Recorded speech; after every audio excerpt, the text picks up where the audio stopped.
Hello साथियों, आज बात करेंगे माटी की मूर्तें रेखा चित्र के बारे में, जो कि लिखा गया है रामवृक्ष बेनीपुरी द्वारा। ये रेखा चित्र जो है हरियाणा असिस्टेंट प्रोफेसर और यूजीसी नेट हिंदी के पाठ्यक्रम में शामिल है, तो परीक्षा की दृष्टि से बहुत महत्वपूर्ण है।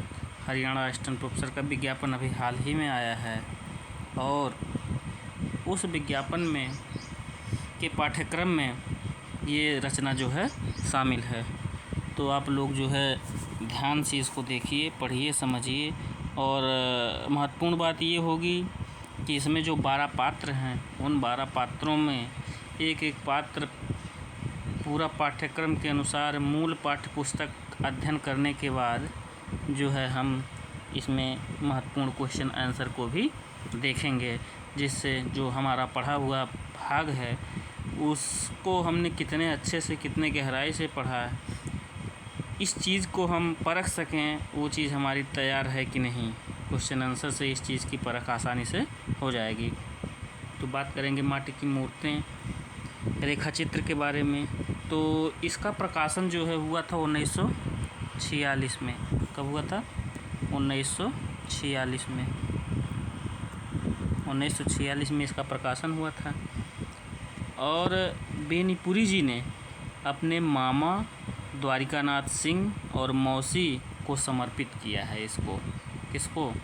ये जो माटी की मूर्तें शब्द चित्र रेखा चित्र हैं, इसको इन्होंने अपने जो है लिखा था जो है मूल पांडुलिपि में कि माटी की मूर्तें की मूल पांडुलिपि की पहली कॉपी के पन्ने पर यह लिखा हुआ है कि माटी की मूर्तें कुछ गंवई स्केच उसी पृष्ठ पर समर्पण के वाक्य हैं, मामा और मौसी को ये अर्पित हैं। ठीक है, तो इसमें कुल 12 शब्द चित्र हैं। 12 जब प्रकाशन हुआ था तो 11 थे, बाद में ये रजिया वाला रेखा चित्र जो है बढ़ा दिया गया, तो इसलिए अब ये हो गए 12। तो सबसे पहले हम जो क्रमांक में पहले नंबर पे है रजिया, उसी को हम देखेंगे। आगे देखते हैं।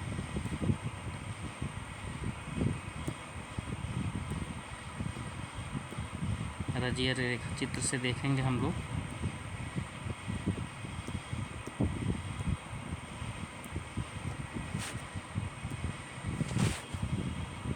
सबसे पहला जो है 12 रेखा चित्रों में, 12 शब्द चित्रों में ये रजिया का अंकन जो है रामवृक्ष बेनीपुरी जी ने पहले नंबर पे किया है, तो इसको देखते हैं हम। ठीक है, कानों में चांदी की बालियां, ये देख लेते हैं, हाईलाइट कर दें थोड़ा।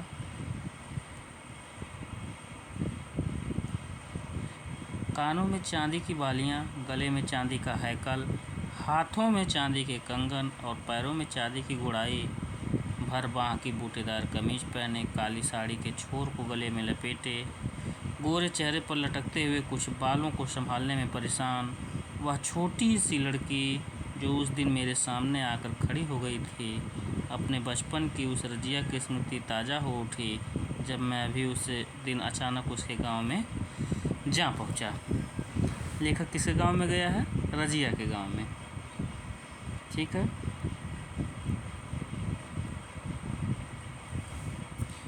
आगे देखिए। हाँ, यह मेरे बचपन की बात है।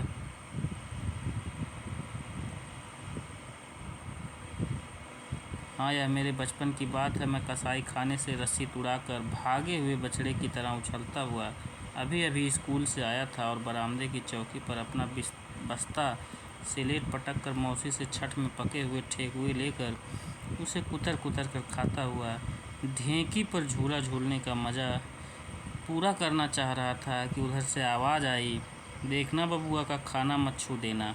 ये कथन कौन कहता है? लेखक की मौसी, क्योंकि रजिया मुसलमान थी, लेखक हिंदू था और ये लोग छोटे थे, तो इसलिए जो है छुआछूत की वजह से जो लेखक की मौसी ये कहती हैं कि देखो बबुआ का खाना मत छू देना। ठीक है, उसी आवाज़ के साथ मैंने देखा कि अजीब रूप रंग की लड़की मुझसे 2-3 गज आगे खड़ी हो गई। मेरे लिए रूप रंग सचमुच अजीब था। ठेठ हिंदुओं की बस्ती है और मुझे मेले पेठिए में भी अधिक नहीं जाने दिया जाता। ठीक है, आगे देखते हैं।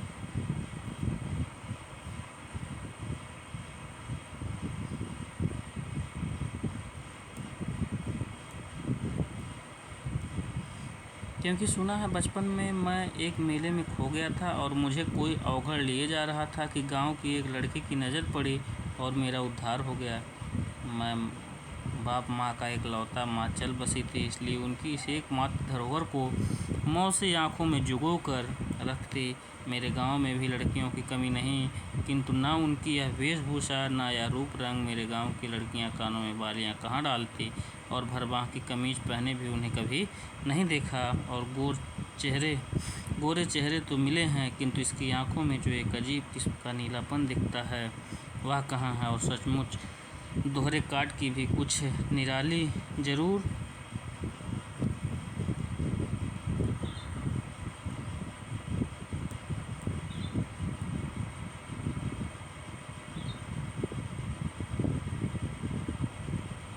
आगे देखते हैं।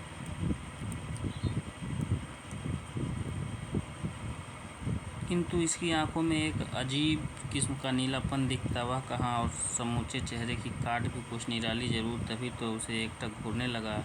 यह बोली थी रजिया की माँ की, जिसे प्रायः ही अपने गांव में चूड़ियों को खचिया लेकर आते देखता आया था।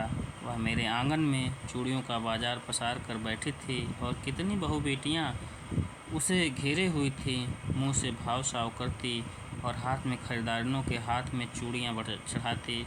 वह सौदे पटाए जा रही थी।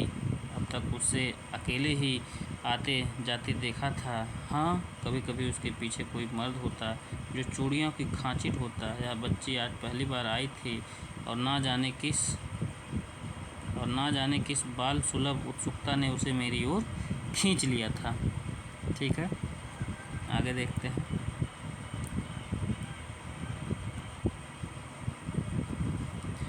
शायद वह यह भी नहीं जानती थी कि किसी के हाथ का खाना किसी के निकट पहुंचने से छू जाता है। माँ जब अचानक चीख उठी, वह ठिठकी सहमी। उसके पैर तो वहीं बंध गए, किंतु इस ठिठक ने उसे मेरे बहुत निकट ला दिया, इसमें संदेह नहीं है। मेरी मौसी झट उठी, घर में गई और 2 ठेकुए एक कसार लेकर उसके हाथों में रख दिए। वह लेती नहीं थी, किंतु अपनी माँ के आग्रह पर हाथ में रख तो लिया, किंतु मुँह से नहीं लगाया। मैंने कहा, खाओ ना, क्या तुम्हारे घरों में यह सब नहीं बनते? छठ का व्रत नहीं होता? कितने प्रश्न किंतु जवाब ना में ही। वह भी मुंह से नहीं, जरा सा सर हिलाकर।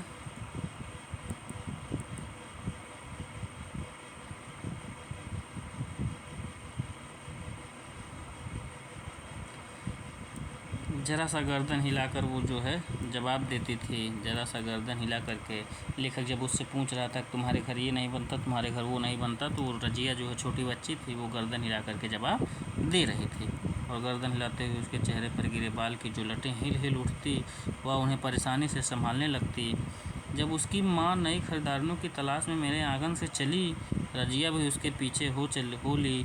मैं खाकर मुँह धोकर अब उसके निकट था, और जब वह चली, जैसे उसके डोर में बंधा, थोड़ी दूर तक घिसटता गया। शायद मेरी भावुकता देखकर ही चूड़ियारों के मुंह पर खेलने वाली अजस हंसी, और चुहल में ही उसकी माँ बोली, बबुआ जी रजिया से ब्याह कीजिएगा क्या?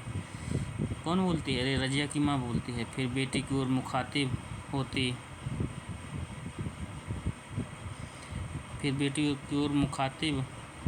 होती मुस्कुराहट में कहा, क्यों रे रजिया, दूल्हा तुम्हें पसंद है? उसका यह कहना कि मैं मुड़कर भागा, ब्याह एक मुसलमानिन से। अब रजिया की माँ ठठा रही थी और रजिया सिमट कर उसके पैरों में लिपटी थी। कुछ दूर निकल जाने पर मैंने मुड़कर देखा। क्या देखा, आगे देखते हैं।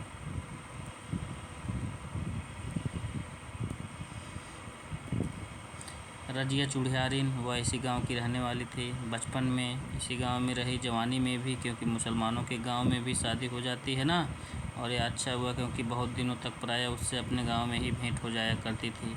मैं पढ़ते पढ़ते बड़ा हो गया। पढ़ने के लिए शहरों में जाना पड़ा। छुट्टियों में जब तब आता। इधर रजिया पढ़ तो नहीं सकी, हाँ, बढ़ने में मुझसे पीछे ना रही। कुछ दिनों तक अपनी माँ के पीछे घूमती फिरी। अभी उसके सिर पर चूड़ियों की खचिया तो नहीं पड़ी, किंतु खरीदारों के हाथों में चूड़ियाँ पहनाने के अलावा जान गई थी। उसके हाथ मुलायम थे, बहुत मुलायम। नई बहुओं की यही राय थी कि वे उसी के हाथ से चूड़ियाँ पहनना पसंद करती। उसकी माँ इससे प्रसन्न ही हुई। जब तक रजिया चूड़ियाँ पहनाती वह नई नई खरीदार ने फंसाती। आगे देखते हैं। अब रजिया बढ़ती गई। जब जब भेंट होती मैं पाता उसके शरीर में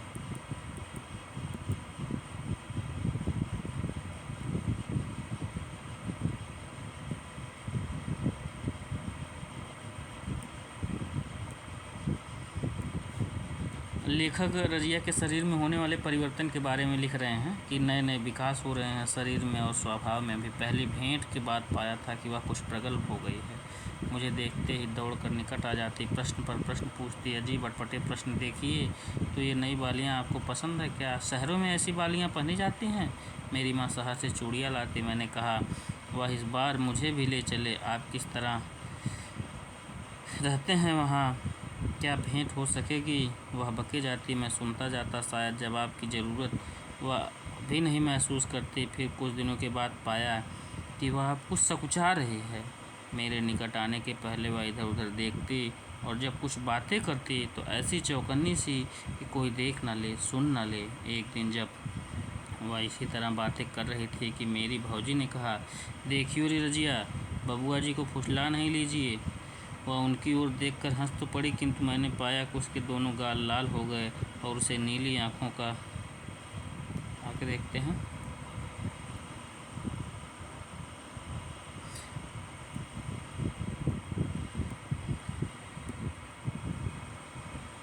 हंस तो पड़ी, किंतु मैंने पाया कि उसके दोनों गाल लाल हो गए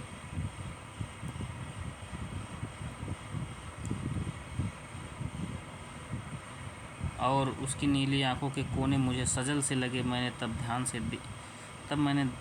तब से ध्यान दिया कि जब हम लोग कहीं मिलते तो बहुत सी आंखें हम पर भालों की नोक ताने रहती। रजिया बढ़ती गई, बच्ची से किशोरी हुई। अब जवानी के फूल उसके शरीर पर खिलने लगे।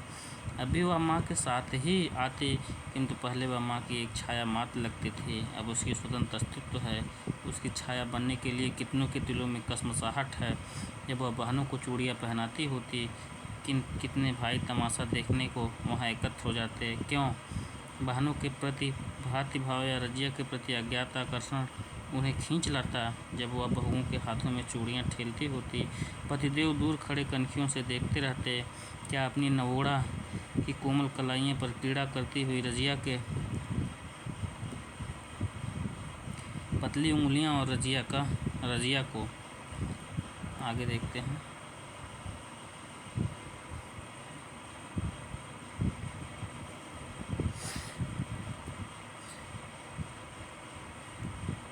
रजिया को इसमें रस मिलता। पतियों से चोले करने में भी वह बाज नहीं आती। बाबू, बड़ी महीन चूड़ियाँ हैं, ज़रा देखिएगा कहीं चटक ना जाएं। पतिदेव भागते, बहुएं खिलखिलाती, रजिया ठट्ठा लगाती और अब वह अपने पेशे में निपुण होती जाती है। हाँ, रजिया अपने पेशे में निपुण होती जाती थी। चूड़िहारिन के पेशे के लिए यह सिर्फ यही नहीं चाहिए कि उसके पास रंग बिरंगी चूड़ियाँ हों, सस्ती टिकाऊ टटके फैशन की, बल्कि यह पेशा चूड़ियों के साथ चूड़िहारनियों में बनाव, श्रृंगार, रूप, नवलता भी खोजता। जो चूड़ी पहनने वाली को ही नहीं, उनको भी मोह सके जिनको जेब से चूड़ियों के लिए पैसे निकलते। सफ़र चूड़िहारिन यह रजिया की माँ भी किसी ज़माने में क्या कुछ कम रही होगी? खंडहर कहता है कि इमारत शानदार रही होगी।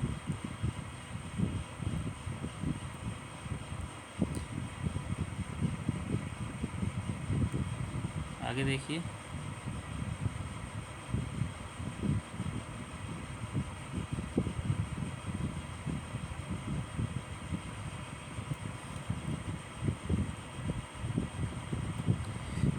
ज्यों-ज्यों शहर में रहना बढ़ता गया, रजिया से भेंट भी दुर्लभ होती गई। और एक दिन वह भी आया जब बहुत दिनों पर उसे अपने गांव में देखा। पाया उसके पीछे एक नौजवान चूड़ियों की खांची सिर पर लिए। मुझे देखते ही वह सहमी सिकुड़ी और मैंने मान लिया कि यह उसका पति है, अर्थात रजिया की शादी हो गई।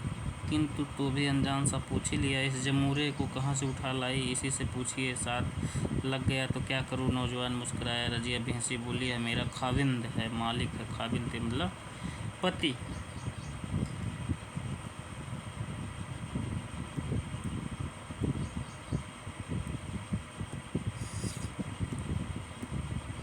खाविंद बचपन की उस पहली मुलाकात में उसकी माँ ने दिल लगी में जो कहा दिया था, ना जाने वह बात कहाँ सोई पड़ी थी। अचानक वह जगी और मेरी पेशानी पर उस दिन सिकन जरूर उठो, क्योंकि मेरा विश्वास है कि एक दिन वह भी आया कि मैं भी खाविंद बना, मेरी रानी को सुहाग की चूड़ियाँ पहनाने। उस दिन यह रजिया आई और उस दिन मेरे आंगन में कितनी धूम मचाई। इस नटखट ने यह लूँगी वह लूँगी, ये मुँह मांगी चीज़ें नहीं मिली।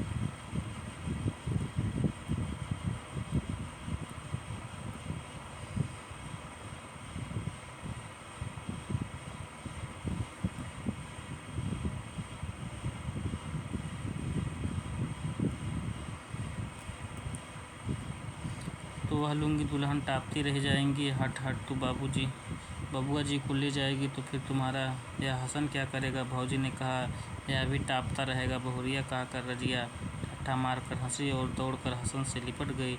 ओहो मेरे राजा, कुछ दूसरा ना समझना। हसन भी हंस पड़ा। रजिया अपने प्रेम कथा सुनाने लगी। किस तरह यह हसन उसके पीछे पड़ा, किस तरह झंझटें आई, फिर किस तरह शादी हुई, और वह आज भी किस तरह छाया सा उसके पीछे घूमता है। ना जाने कौन सा डर लगा रहता है इसे। और फिर मेरी रानी की कलाई पकड़कर बोली, मालिक भी तुम्हारे पीछे इसी तरह छाया की तरह डोलते रहें दुल्हन। सारा आंगन हंसी से भर गया था और उस हंसी में रजिया के कानों की बालियों ने जो अजीब चमक भर दी थी, उसे मुझे ऐसा लगा था। क्या लगा था आगे देखते हैं। जीवन का रथ का खुरदुरे पथ पर बढ़ता गया, मेरा भी रजिया का भी। इसका पता उस दिन चला जब बहुत दिनों पर उससे अचानक पटना में भेंट हो गई। यह अचानक भेंट तो थी, किंतु क्या इस भेंट को कहा जाए। मैं अब ज़्यादातर घर से दूर ही रहता था। कभी एक आध दो दिन के लिए घर गया तो शाम हो गया, सुबह भागा। तरह तरह की जिम्मेदारियां, तरह तरह के जंजाल इन दिनों पटना में भी था। यूँ कहिए कि पटना सिटी में एक छोटे से अखबार में था, पीर बावर्ची भिश्ती की तरह।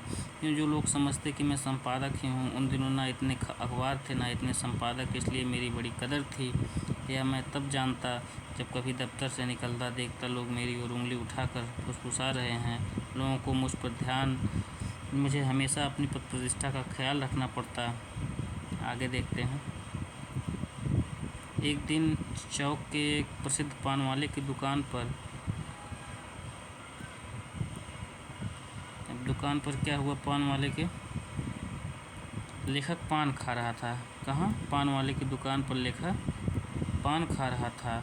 तो वहाँ पे क्या हुआ, मेरे साथ कुछ मेरे प्रशंसक नवयुवक थे। एक दो बुजुर्ग भी आकर खड़े हो गए। हम पान खा रहे थे और कुछ चोले चल रही थी कि एक बच्चा आया और बोला, बाबू यह औरत आपको बुला रही है। औरत बुला रही है चौक पर? मैं चौंक पड़ा। युग में थोड़ी हलचल, बुजुर्गों के चेहरों की रहस्यमयी मुस्कान भी मुझसे छिपी नहीं रही। औरत कौन? मेरे चेहरे पर गुस्सा था। वह लड़का सिरपिटा कर भाग गया। पान खाकर जब लोग इधर उधर चले गए, अचानक पाता हूँ मेरे पैर उसी ओर उठ रहे हैं जिस ओर उस बच्चे ने उंगली से इशारा किया था। थोड़ी दूर आगे बढ़ने पर पीछे देखा, परिचितों में से कोई तो नहीं दिख रहा, किंतु इस चौक की शाम की रूमानी फिज़ा में, आगे देखते हैं, रूमानी फिज़ा में किसी की ओर देखने की कहाँ फुर्सत में आगे बढ़ता गया और वहाँ पहुँचा जहाँ उससे पूरब की वह पीपल का पेड़ है। वहाँ पहुँच ही रहा था कि देखा पेड़ के नीचे चबूतरे की तरफ से एक स्त्री बड़ी आ रही है और निकट पहुँचकर वह कह उठी, सलाम मालिक। धक्का सा लगा, किंतु पहचानते देर नहीं लगी। उसने ज्यों ही सिर उठाया, चांदी की बालियाँ जो चमक उठी, यानी कि रजिया थे। रजिया यहाँ कैसे? मेरे मुँह से निकल पड़ा। सौदा सुलभ करने आई हूँ मालिक। अब तो नए किस्म के लोग हो गए हैं ना, अब लाख की चूड़ियाँ कहाँ किसी को भाती हैं। नए लोग नई चूड़ियाँ, साज श्रृंगार के कुछ और चीज़ें भी ले जाती हूँ, पाउडर किलर, क्या क्या चीज़ें है ना। नया ज़माना, दुल्हनों के नए नए मिजाज। फिर ज़रा सा रुक कर बोली, सुना था कि आप यहीं रहते हैं मालिक। मैं तो अक्सर यहीं रहता हूँ, और जब तक पूछूं कि अकेली हो या कि एक अर्ध वयस्क आदमी ने आकर सलाम किया। यह हसन था। हसन अर्थात कौन? हसन अर्थात रजिया का पति। लंबी लंबी दाढ़ियाँ, 5 हाथ का लंबा आदमी, लंबा मुस्टंदा भी। देखिए मालिक, यह आज भी मेरा पीछा नहीं छोड़ता। यह कहकर रजिया हंस पड़ी। और रजिया वह नहीं थी, किंतु उसकी हंसी वही थी, वही हंसी, वही चुहल। इधर उधर की बहुत सी बातें करती रही और ना जाने कब तक जारी रखती कि मुझे याद आया कि मैं कहाँ खड़ा हूँ, अब मैं कौन हूँ, कोई देख ले तो। किंतु वह फुर्सत दे तब ना। जब मैंने जाने की बात कही तो हसन की ओर देखकर बोली, क्या देखते हो, जरा पान भी तो मालिक को खिलाओ। कितनी बार हुमच हुमच कर भरपेट ठूंस चुके हो बाबू के घर पर। जब हसन पान वहाँ लाने चला गया तो रजिया ने बताया कि किस तरह दुनिया बदल गई है। अब तो ऐसे बेगांव हैं जहाँ के हिंदू मुसलमान के हाथ से सौदे भी नहीं खरीदते हैं। अब हिंदू चूड़िहारने हैं, हिंदू दर्जी हैं। इसलिए रजिया जैसे ख़ानदानी पेशा वालों को बड़ी दिक्कत हो गई है। किंतु रजिया ने यह खुशखबरी सुनाई। कौन सी खुशखबरी सुनाई? कि मेरे गांव में यह पागलपन नहीं, और मेरी रानी तो सिवा रजिया के किसी दूसरे के हाथ से चूड़ियाँ लेते ही नहीं। हसन का लाया पान खाकर जब मैं चलने को तैयार हुआ, वह पूछने लगी, तुम्हारा डेरा कहाँ है? मैं बड़े पशुपेश में पड़ा। डरिए मत मालिक, अकेले नहीं आऊँगी, यह भी रहेगा। क्यों मेरे राजा? यह कहकर वह हसन से लिपट पड़ी। पगली पगली, यह शहर है शहर। यूँ हसन ने हंसते हुए बाहें छुड़ाई और बोला, बाबू बाल बच्चे वाली हो गई, किंतु इसका बचपना नहीं गया। और दूसरे दिन पाता हूँ रजिया मेरे डेरे पर हाजिर है। मालिक ये चूड़ियाँ रानी के लिए कहकर मेरे हाथों में चूड़ियाँ रख दी। मैंने कहा, तुम तो घर पर जाती ही हो तो लेती जाओ, वहीं दे देना।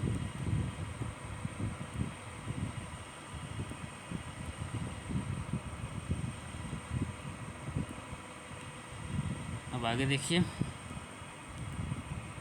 रजिया काका थे, नहीं मालिक, एक बार अपने हाथ से भी पहना कर देखिए। वह खिलखिला पड़ी। और जब मैंने कहा कि अभी इस उम्र में, तो वह हसन की ओर देखकर बोली, मुझसे इससे आज तक मुझे यही चूड़ियाँ पहनाता है या नहीं? और जब हसन को शर्माया, वह बोली, खाक है मालिक, खाक। कैसा मुंह बना रहा है इस समय। लेकिन जब जब जब हाथ में हाथ लेता है, ठठाकर हंस पड़ी इतनी ज़ोर से कि चौंक कर चारों तरफ देखने लगी। आगे देखिए।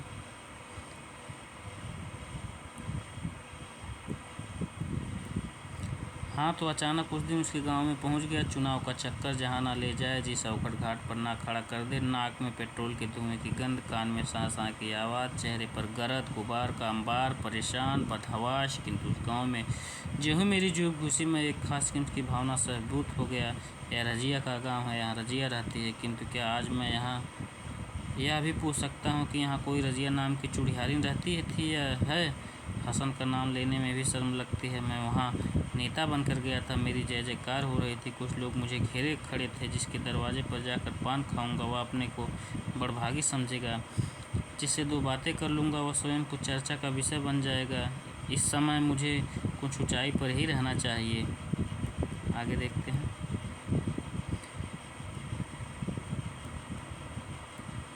जीप से उतर कर लोगों की बातें कर रहा था। यूँ कहिए कि कल्पना के पहाड़ पर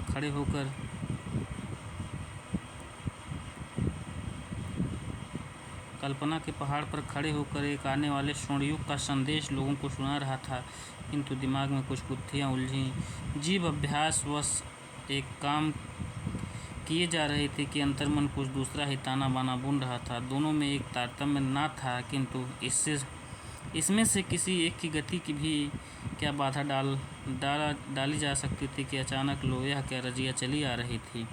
ठीक है, रजिया के गांव में रजिया से मुलाकात हुई। लेखक की मुलाकात में क्या क्या हुआ, अब ये देखते हैं आगे।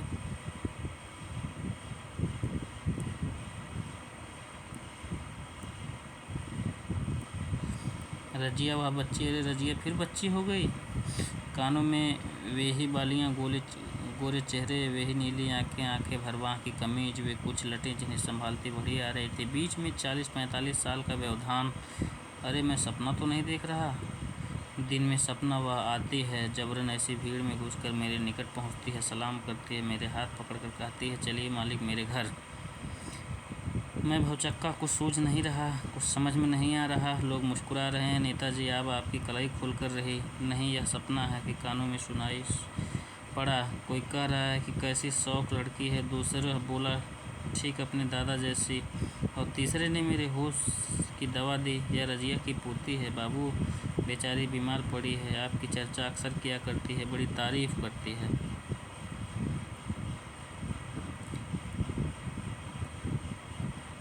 बाबू फुर्सत हो तो ज़रा देख लीजिए, ना जाने बेचारी जीती है या। मैं रजिया के आंगन में खड़ा हूँ। ये छोटे छोटे साफ सुथरे घर, या लिपा पुता चिकन, ढूर ढूर के आंगन, भरी पूरी गृहस्थी, मेहनत और दयातन की देन हसन चल बसा है, किंतु अपने पीछे 3 हसन छोड़ गया। मतलब हसन के 3 लड़के थे। बड़ा बेटा कलकत्ता कमाता, मझला पुश्तैनी पेशे में लगा, छोटा शहर में पढ़ रहा है, या बच्ची बड़े बेटे की बेटी है। दादा का सिर पोते में, दादी का चेहरा पोती में, वो बहू रजिया या दूसरी रजिया मेरी उंगली पकड़े पुकार रही है, दादी ओ दादी घर से निकल, मालिक दादा आ गए हैं। किंतु पहले वह रजिया निकल नहीं रही। कैसे निकले? बीमारी के मैले कुचड़े कपड़े में मेरे सामने कैसे आवे? रजिया ने अपने पोती को भेज तो दिया, किंतु उसे विश्वास न हुआ कि हवा गाड़ी पर आने वाले नेता अब उसके घर तक नहीं आने की तकलीफ कर सकेंगे। और जब सुना मैं आ रहा हूँ तो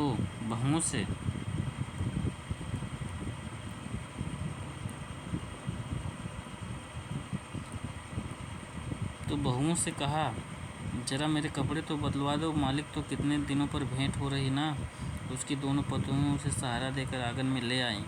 रजिया हाँ मेरे सामने रजिया खड़ी थी, दुबली पतली रूखी सूखी, किंतु अब नज़दीक आकर उसने मालिक सलाम कहा। उसके चेहरे पर एक क्षण के लिए झुर्रियाँ कहाँ चली गईं, जिन्होंने उसके चेहरे को मकड़ झाला बना रखा था। मैंने देखा उसका चेहरा अचानक बिजली की बल्ब की तरह चमक उठा, और चमक उठी वो नीली आँखें जो कोटरों में धंस गए थे। अरे चमक उठी आज फिर वो चांदी की बालियाँ, और देखो अपने को पवित्र कर लो।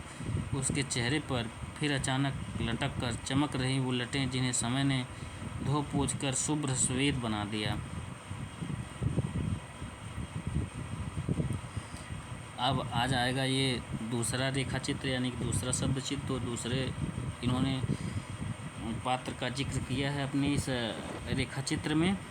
तो इस रजिया से संबंधित हम कुछ क्वेश्चन नोट किए हैं जो आपसे पूछेंगे, आपको इसका जवाब देना है, ठीक है। तो रजिया का व्यवसाय क्या था, तो आपको ये बताना है रजिया कौन थी, रजिया का व्यवसाय क्या था। तो रजिया एक मुसलमानिन लड़की थी, उसका व्यवसाय जो है चूड़ियारिन का था, ठीक है। रजिया के कितने बच्चे थे, तो रजिया के कितने बच्चे थे, रजिया के 3 पुत्र थे और 1 पुत्री थी, ठीक है। अगला क्वेश्चन,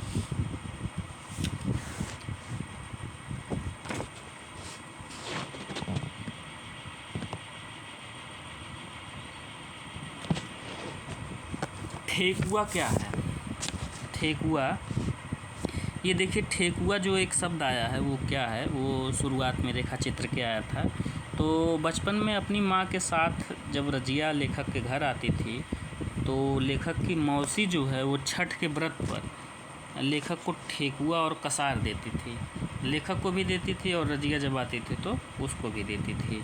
तो ठेकुआ एक खाने वाला सामग्री है, ठीक है। अच्छा, कौन सा रेखा चित्र जो है वो बाद में जोड़ा गया, यानी कि पहले रामाटी की मूर्ति में 11 रेखा चित्रों का संकलन था। पहले कितना था, 11 रेखा चित्रों का संकलन था, और एक रेखा चित्र जो है वो बाद में जोड़ दिया गया। वो रेखा चित्र का क्या नाम था, उसका नाम था रजिया। रजिया। तो अब कितने हो गए, 12। ये चीज़ें हमने आपको बताई थी, ये महत्वपूर्ण है। अगला क्वेश्चन देखते हैं।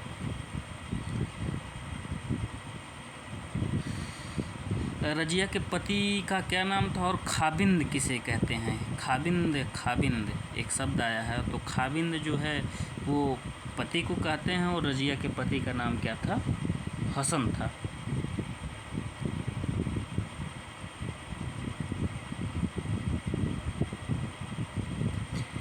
और रजिया की भेंट एक शहर में होती है, किससे, लेखक से। रजिया की भेंट एक शहर में होती है लेखक से। जब वो पेड़ के नीचे रजिया से मिलता है तो एक वो कौन सा शहर रहता है ये आप सभी को बताना है। तो वो शहर कौन सा रहता है, तो वो शहर रहता है पटना, बिहार की राजधानी पटना। वो शहर रहता है पटना। पटना शहर में लेखक की रजिया से मुलाकात होती है, ठीक है। तो यही कुछ सवाल थे, बहुत आसान था, ये बहुत आसान शब्द में लिखा गया है। इसको आप लोग पढ़िए और जो महत्वपूर्ण फैक्ट है उसको देखिए। अगले क्लास में अगले पात्र जो कि है, अगले पात्र में हैं बलदेव सिंह, उनकी चर्चा हम करेंगे। 2, 4, 6, 10 प्रश्न जो उनसे भी बनेंगे वो हम आपको बताएंगे। तो इसी के साथ धन्यवाद।